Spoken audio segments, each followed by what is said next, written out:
what I love about role play is that children can just be so creative and imaginative with it, and I think it's really important for the adult to try and encourage that imagination through the children.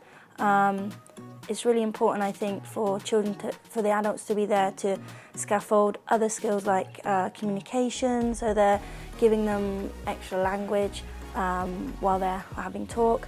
And while children engage in role play scenarios as a group, the adult can be there to help foster skills such as teamwork and negotiation, and support the children to work collaboratively and empathise with each other as they kind of create group narratives and scenarios together. For me, I think within the classroom, anything is possible with regards to creating role play scenarios. I think as long as you follow the interests of the children and support them with engaging with their imaginative skills and their creativity, I think you can do anything. If you've got that and also you've got a stimulating environment where you've got kind of open-ended resources such as boxes, large wooden blocks, sticks, those things can be anything for the children. So the stick can be a magic wand, or it can be a broom, it can be whatever they like. So in that respect, you can create any role play scenario. I think a couple of examples that I can provide from my classroom last year is one day we had a dress-up day and one of my boys came in as a cowboy, and he was talking about how he didn't have a horse to ride and get around. So we had that discussion. I kind of said to him, well, what can we do? How can we make something for you? And he came up with the idea of creating a carriage with wooden blocks, and then he used skipping ropes from outside as like the reins for his horses.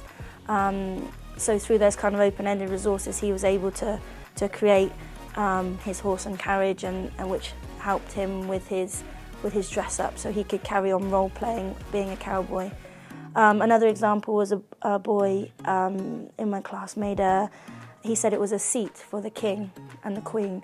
I said, oh, it's great, it's a seat. Do you know what they call seats for kings and queens? And he wasn't sure, so I gave him the language throne.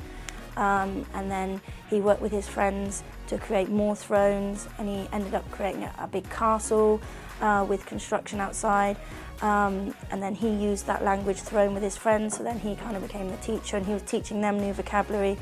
And then we kind of finished it off with making crowns, so we talked about what the kings and queens wear, so they made some crowns. So all of that kind of role play scenario had come from a range of open-ended activities. So I think as long as you, like I said in the beginning, as long as you foster the children's imagination, their creativity, and you've got lots of open-ended resources in a stimulating environment and the teachers facilitating it, I think you can really do anything you want in your classroom.